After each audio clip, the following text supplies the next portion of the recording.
A gente recebeu um superchat lá atrás da Cláudia Cardoso. Eu não consigo colocar na tela aqui, eu acho.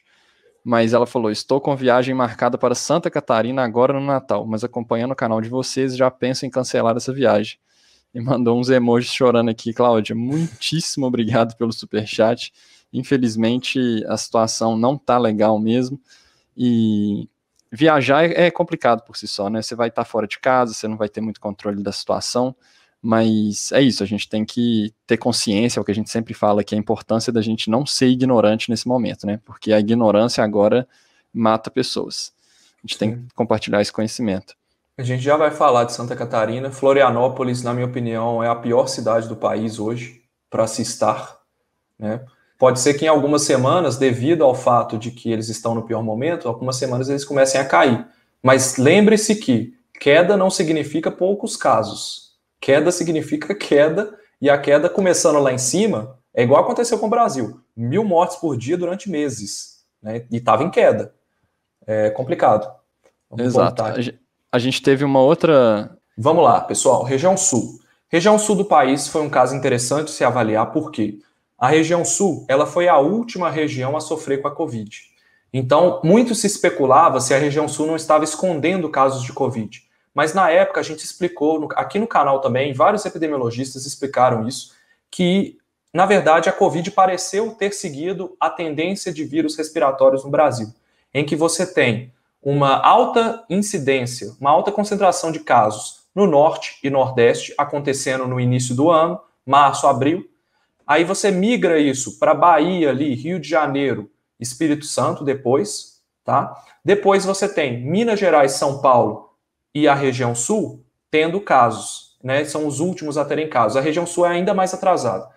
Por que São Paulo teve tantos casos e não seguiu esse padrão? Porque São Paulo foi um dos epicentros, foi onde entrou a pandemia. Então era normal que lá tivesse muitos casos. Mas se a gente tiver que avaliar como que vai se comportar, a gente vai ter que esperar o ano que vem para ver se realmente a Covid vai seguir essa tendência. Espero que não, porque eu espero que a gente tenha uma vacina, mas se a doença seguisse conforme ela seguiria, caso não houvesse nenhuma prevenção, ela provavelmente seguiria o que ela seguiu esse ano, que foi a tendência dos vírus respiratórios, tá? Mas então, a gente tinha essa situação na região sul, né, que demorou a subir, né, foi subir só lá para a semana 20, e aí Curitiba é o caso icônico aqui, porque Curitiba é uma cidade que realmente faz um trabalho muito bom de vigilância, os dados são muito confiáveis, diferente do Rio de Janeiro, por exemplo, que a gente falou agora, Curitiba realmente tem dados muito confiáveis. Tiveram um pico, só que o problema da região sul, e aqui eu falo região sul como um todo, deixa eu ver se. Sim, região sul como um todo, é aquilo que aconteceu mais ou menos em São Paulo e em outras capitais, tá? Uma queda muito lenta e uma estabilização em um patamar muito alto. Um patamar de 10 casos por 100 mil habitantes é muito alto. E agora eles começam a subir, tá? A gente vê aqui Curitiba com uma tendência de subida, no longo prazo, tendência de crescimento, no curto prazo, tendência de queda. Então é provável que os casos deem uma estabilizada e caiam agora, nas próximas 2, 3 semanas, e nas próximas 6 semanas, nas 3 últimas semanas, volte a crescer, ok? Porto Alegre, mais ao sul, mesma coisa de Curitiba, um crescimento lento, que basicamente igual Belo Horizonte, né, que teve aquela primeira onda, um repique aqui, e aí ela termina a primeira onda aqui com 15 casos por 100 mil habitantes. Uma queda muito lenta, e agora parece uma estabilização. Parece até, essa parte do gráfico aqui parece até o gráfico brasileiro, se a gente olhar, né? Só que a gente sabe que essa estabilização é recheada de incerteza. Então a gente tem que avaliar, pessoal, se lá em Porto Alegre está tendo fechamento de comércio, os comércios, ou está tendo aglomeração, festa, essas coisas. Se tiver tendo um relaxamento muito grande da população, é provável que a tendência, a incerteza, ela siga para cima aqui, né? A curva siga para cima. E, finalmente, Florianópolis, que é o caso da Cláudia Cardoso, que perguntou mais cedo, né, que está com viagem marcada para Santa Catarina. Não sei se ela está indo para Florianópolis, e eu não estou avaliando o estado aqui, eu estou avaliando a cidade. Para avaliar o estado tem que descer mais no boletim, não vou fazer isso hoje.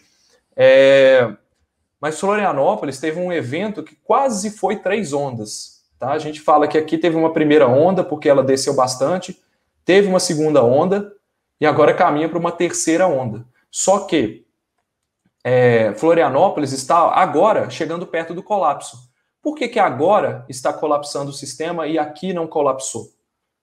Provavelmente porque o que a gente está vendo aqui hoje, gente, é muita subnotificação de casos. Eles estão com muitos casos que não estão aparecendo, justamente por aquilo que eu falei com vocês. Os casos estão aparecendo em pessoas jovens e pessoas de maior classe social, de maior classe de renda. Então, são pessoas que têm acesso à saúde ou que não têm uma condição prévia de saúde melhor do que as pessoas mais pobres, porque você tem acesso a plano, você tem acesso a nutricionista, você tem acesso a exercícios físicos de qualidade, profissionais de educação física.